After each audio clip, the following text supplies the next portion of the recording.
भूमि तू एजा का करे आइल बड़ू? भगवान जी से अपना पति के खुशी मांगे आइल बानी। कैसन औरत बाड़ू तू? पहले हमार भैया से शादी तोड़ के ओकर दिल तोड़ देलू, और अब राजा के नाम लेके हमार सामने हमार दिल दुखावा ताड़ू। दो प्यार करे वाला के पूरा जिंदगी खराब कर देलू। देखा शिक्षा, जे भी भाई वो इतना जल्दबाजी में भाई कि का सही है का गलत है ये सोचे कि समय ही ना मिलल। पर कहल जाला ना, भगवान दो प्यार करे वालन के मिलावे खातिर कोनो ना कोनो रास्ता निकाल ही लेवेले। हम राजा के पत्नी तो बन गई नहीं, पर उनका के पिता बने के सुख हम कबो ना दे पाइब। जे गलती करेला ना ओके ओकर सजा ए धरती पे मिलेला, यही जा मिलेला ओके ओकर सजा। खैर छोड़ा, तू हमके काहे के ये सब बताओ ताड़ू? काहे कि हम चाहता नहीं कि तू राजा से शादी कर ला। ऐसे दो प्यार करे वाला लोग पूरा जीवन एक दूसरे के साथ रही हैं। हमरा खातिर राजा के खुशी से बढ़ के और कुछ नहीं के। यही में राजा की खुशी बा, और अगर सोच के देखबू तो यही में तोहरो खुशी भी बा।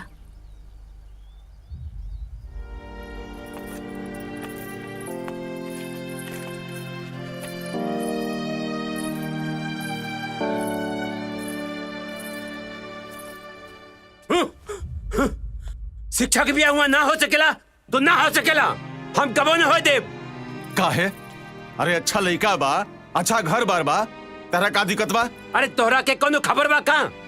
जौन धोखा हमरे साथ भइल उ धोखा हम शिक्षवा के साथ कबो न होके देव। अरे पापा, दुनिया में लड़कन के कमी बा का? हाँ, जौन तू शादीशुदा लड़का के साथ शिक्षवा के बिया करावत बड़ा। हाँ, अरे ओकर बिया ओकरे साथ भइल बा, भूमिया के साथ, जेकरा खातिर हमार रात दिन दिल जलत बा। अच्छा, तो ई बात के तहरा परेशानी बा ना? हम ई बात खातिर ना परेशान बनी। जौन तारा के समझे की बा तू समझा, लेकिन ब्याह ना होई तो ना होई। काहे भैया, जब वो हमके पसंद करेलन और हम उनके, और घर में भी सबके राजी बा, तो तोहके का दिक्कत बा? का हमार खुशी में तोहर खुशी नहीं खे? देवर जी, शिक्षा के बियाह की जिम्मेदारी तो हमनी के ऊपर बा ना। आखिर शिक्षा के बियाह कहीं ना कहीं तो करही के पड़ी ना। वैसे भी हमनी के उनकरा से नीमन लड़का खोजले पे भी कहाँ मिली। हाँ, तू ठीक कहत अड़ू बहू। अरे ये दोनों एक दूसरा के जानेलन, पहचानेलन, अच्छे से प्यार करेलन। तू चिंता मत करो बेटा, समझला, सब ठीक हो जाई। हम जाता नहीं, आज उनका के खबर देता नहीं, ठीक बा?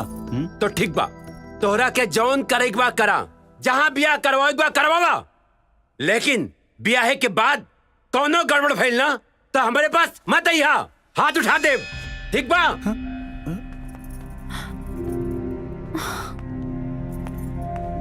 बाबूजी बोली ना उनके। अरे छोड़ ना बेटा, पागल बा, यही खातिर तो ओकर मतारी ओकर से नाराज बड़ी। तू चिंता मत करा, तहार बियाह उजी हुई, ठीक बा? सच ना? जा खुश रह।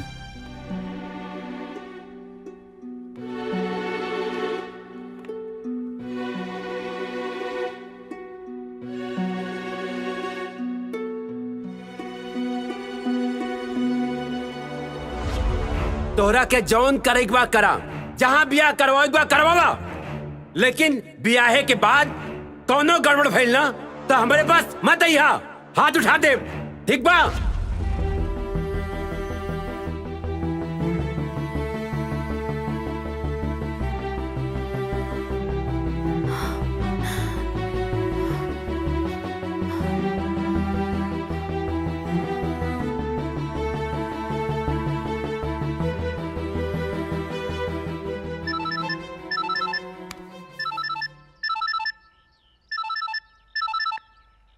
हेलो।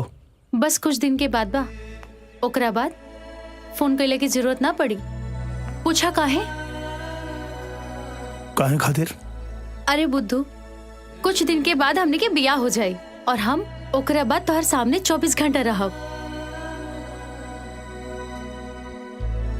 भइल? अच्छा छोड़ा, ही बतावा, भूमि से तलाक के बारे में बात भइल? हाँ बात भइल, तैयार बाड़ी। का बात कर ताड़ा?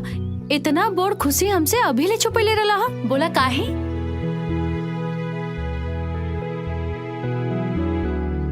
अच्छा ही बतावा, कबले बोली है तलाक देवे खाती के? अच्छा ठीक बा, हम बाद में बात करता नहीं।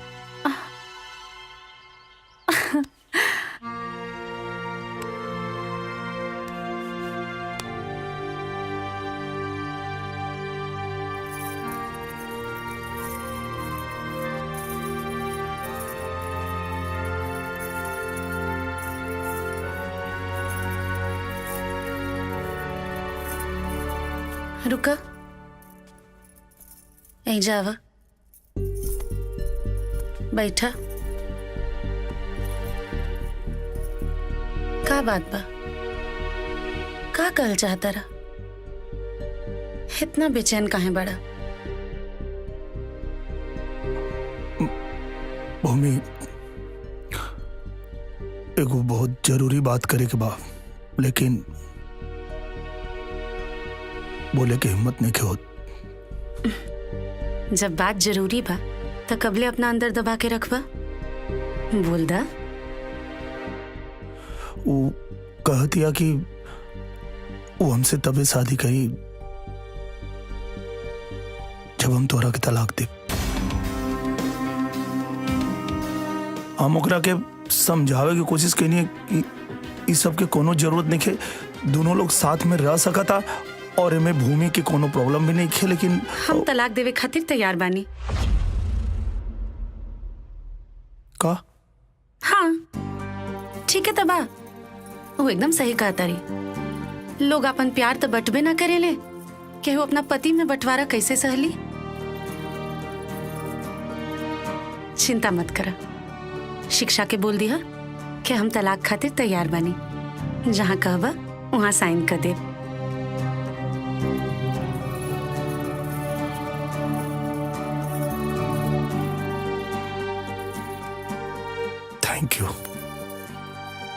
थैंक यू भूमि।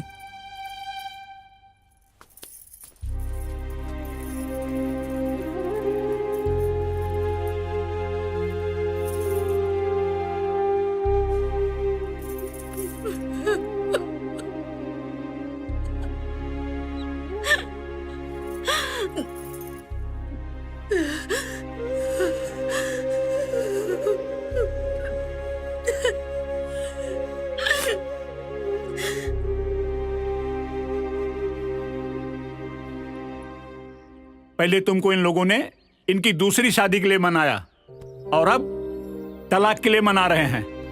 तलाक चाहिए तुम लोगों को, तलाक चाहिए हैं?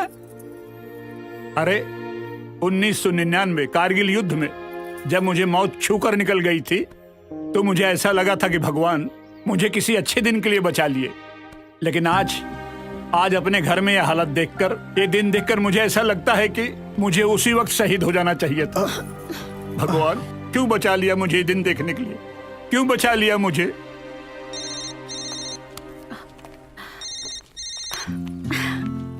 हाँ जान, बोला। आज हम तोरा के दुनिया के सबसे बड़ खुशखबरी सुनावे जाता नहीं। कैसन खुशखबरी बतावा? हमनी के प्यार के जो उन कुछ दिन खातिर गरहन लग गई रहे, अब दूर हो गई। का बात कर तड़ा? सच में? अब हमनी के दूर दूर ना रह के पड़ी। पूछा कैसे? अरे भूमि तलाक खातिर तैयार हो गई बाड़ी। अच्छा ही बतावा, कबले तलाक देवे खातिर बोल ली हा? पेपर सब तैयार हो गई बा, काले हमनी के कोर्ट में दाखिल कर लिए, ओकरा बाद हमार जान हमरे पास। ठीक बा। आई लव यू जान। I love you too. का भइल बे? बबलिया के बारे में सोचता रहेगा? हमार लव स्टोरी तो सक्सेस हो गई, तोर कहाँ ले पहुंचल बेटा? अरे बबली गल तेल लेवे, प्यार मोहब्बत बहुत बुरा चीज है। का भइल रे? बबलिया धोखा दे देलस का? इतना दुखियों के काहे बोलत रे बे? बस करा, जब से हम चाची के तोहरा प्यार में रोते देख ले बानी, तब से हमार प्यार से भरोसे उठ गइल बा। पता ना चाची के रोवा के तहरा कौन खुशी मिलला।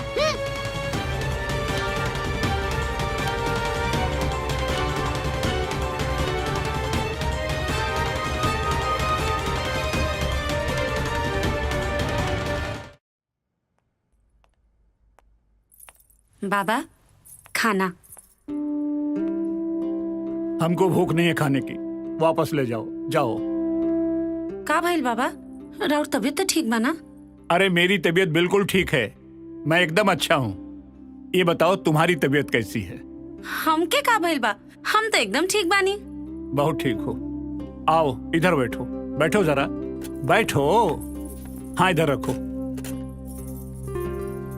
देखो बेटी, जब से राजा की दूसरी शादी तय हुई है ना, पूरा परिवार के सब लोग बहुत खुश हैं, सब खुश हैं, किसी को कोई समस्या नहीं है।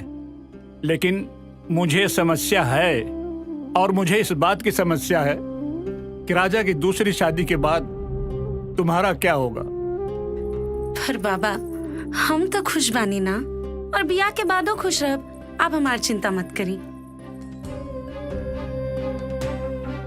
अरे पगली, अरे तू किस मिट्टी की बनी है रे? किस मिट्टी की बनी है?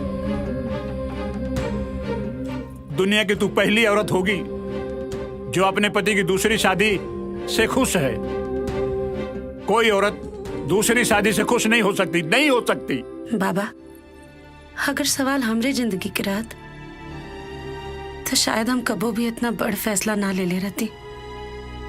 पर यहाँ सवाल केहू और की जिंदगी, केहू और के खुशी के बा।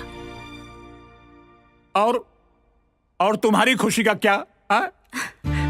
हमार खुशी, जेकरा पास बल्लू जैसन इतना प्यार से चाची बुलावे वाला भतीजा होखे, रउआ जैसन अपन खुद के बेटी समझे वाला बाबा होखे, इतना प्यार करे वाला परिवार होखे, ओकरा खुशी के कौन कमी बा? हाँ हम एकदम खुश बानी। तुम खुश हो? हाँ हम एकदम खुश बानी। अब रउआ खाना खा ली, ना खाएं तब हम दुखी हो जाए। कुछ और चाहिए तो आवाज दे दें।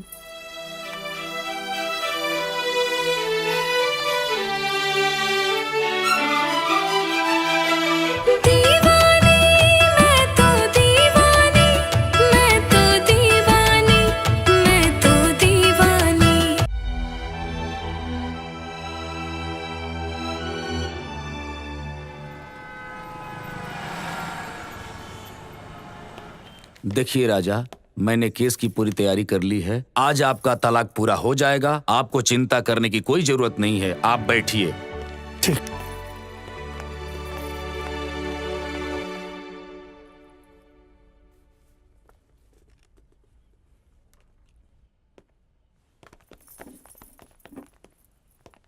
बैठिए।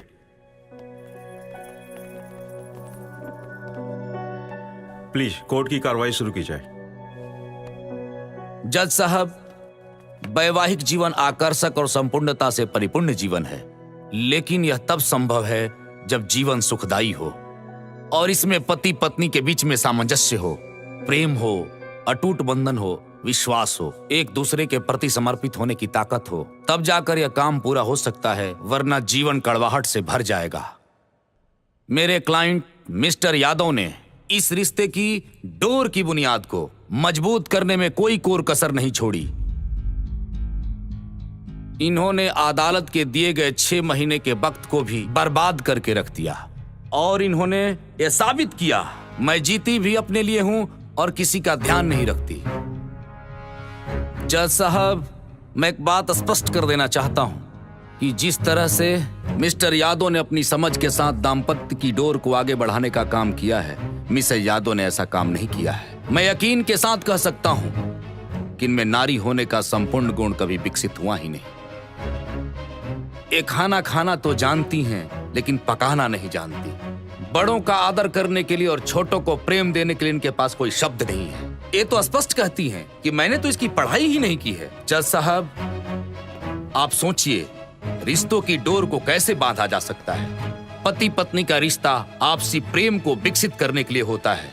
पति पत्नी का रिश्ता एक दूसरे का ख्याल रखने वाला होता है, लेकिन इन्होंने एक दूसरे का कभी ख्याल नहीं रखा। आम जीवन में जब इतनी कड़वाहट है तो इनके दाम्पत्य जीवन में कितनी कड़वाहट होगी ये आप समझ सकते हैं। नतीजा आपके सामने है कि शादी के इतने दिनों बाद भी इनको कोई संतान नहीं हुई।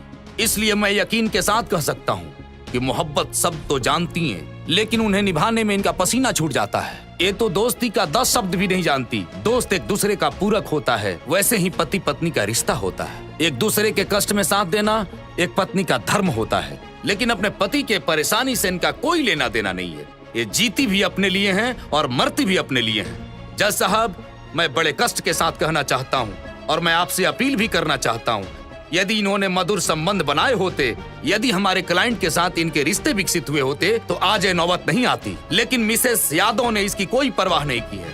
इसलिए मैं आपसे दरख्वास्त करता हूँ कि जो अर्जी मैंने आपके पास लगाई है उस तलाकनामा पे आप हस्ताक्षर करके इन्हें नई जिंदगी दें।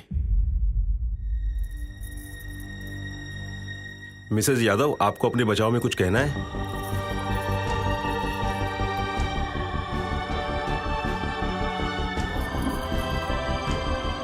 नहीं जज साहब।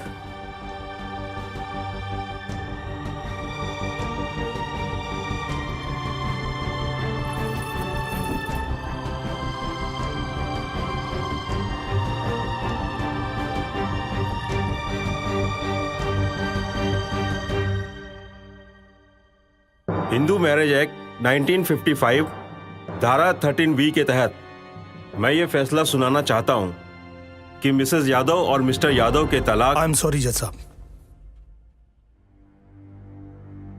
हमारे तलाक के लिए जो वकील साहब ने दलीलें पेश की है मैं उससे सहमत नहीं हूं।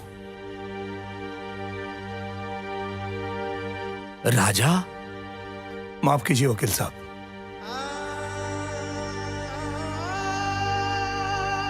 हाँ ये सही है कि हम लोगों ने आपसी सहमति से तलाक के लिए अर्जी दिया था, लेकिन मुझे तलाक मेरी पत्नी के चरित्र को नीचा दिखा के नहीं चाहिए।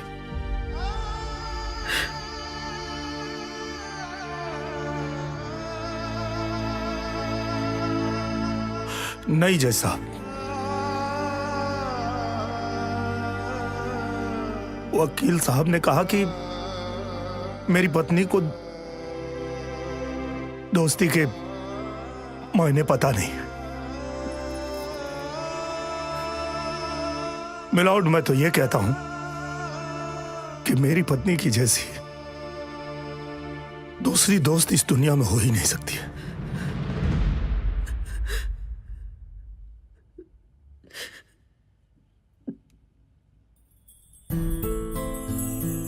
रही बात मेरे परिवार की, तो इस तलाक से मेरे परिवार में कोई खुश नहीं है। मेरे परिवार के लोग इनके स्वभाव से और इनसे इतने प्रभावित हैं कि मेरे दादाजी, मेरे भैया, मेरे भाभी, मेरा भतीजा, कोई यहां तक नहीं आया है। और जो लोग आए हैं, मेरी मां, मेरे पिताजी, वो लोग इस तलाक से कितने दुखी हैं आप इनकी आंखों में देख सकते हैं।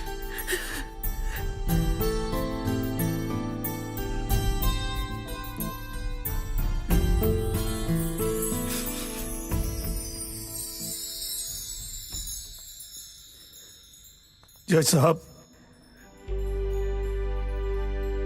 जो औरत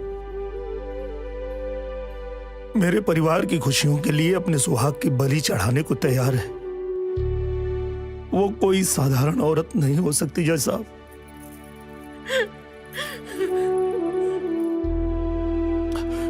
नहीं चाहिए मुझे तलाक, नहीं चाहिए।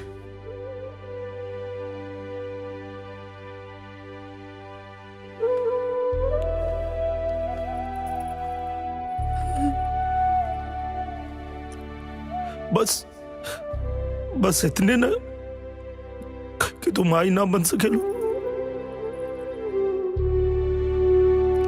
नहीं के जरूरत हमरा कोनो बच्चा के।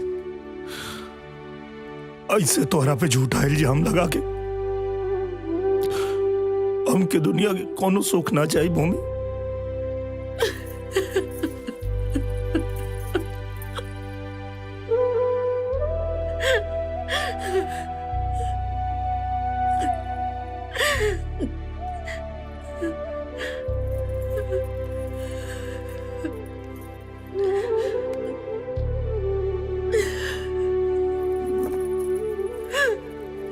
भूमि, दुनिया में बहुत ऐसा बच्चा बा जेकर माई बाप नहीं खे। हमनी के कोनो बच्चा के गोद ले लेवे के, लेकिन तोरा ऊपर इतना बड़ लांछन लगा के हमके नहीं गिराए के।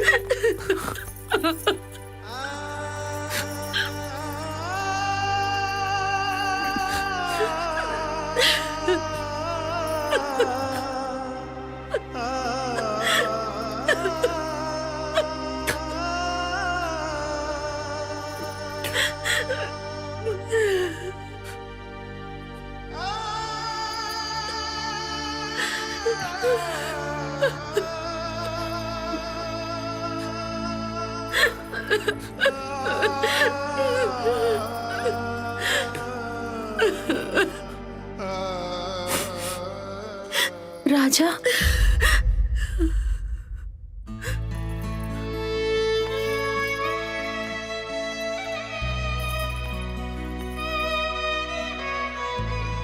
एगो प्रेमिका होखला के नाते बहुत दुखी बानी, लेकिन एगो औरत होखला के नाते बहुत खुश।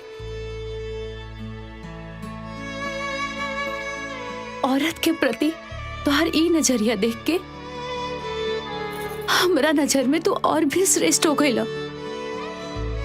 हाँ, हमने के एक दूसरा से प्यार जरूर कहनी जा, लेकिन ऊपर वाला तोहर किस्मत में ई भूमि के भेजले बाड़े, और इनकरा से अच्छा जीवन साथी केहू नहीं हो सकत। खुश रह जा तो दोनों लोग। हाँ,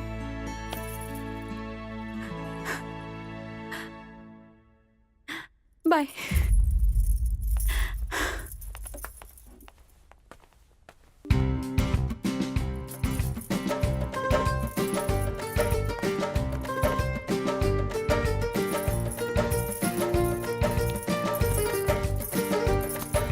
मिस्टर यादव, आपको तलाक की अब कोई आवश्यकता नहीं है।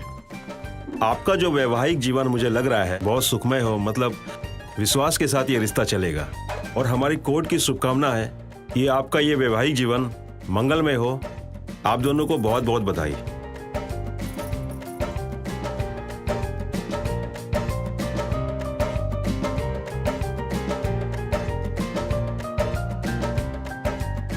अरे भाई रुको रुको रुको, कहानी का असली सच ये नहीं है कि भूमि माँ नहीं बन सकती। असली सच ये है कि भूमि ने बच्चा न होने का नाटक रचा था ताकि राजा को अपना प्यार, शिक्षा मिल जाए और दोनों हंसी खुशी जिंदगी में रहें। भूमि की जितनी भी प्रशंसा करें उतनी कम है, क्योंकि उसके दिल में पति के प्रति प्रेम भावना का त्याग मानव संसार में सदियों तक याद रहेगा। धन्यवाद।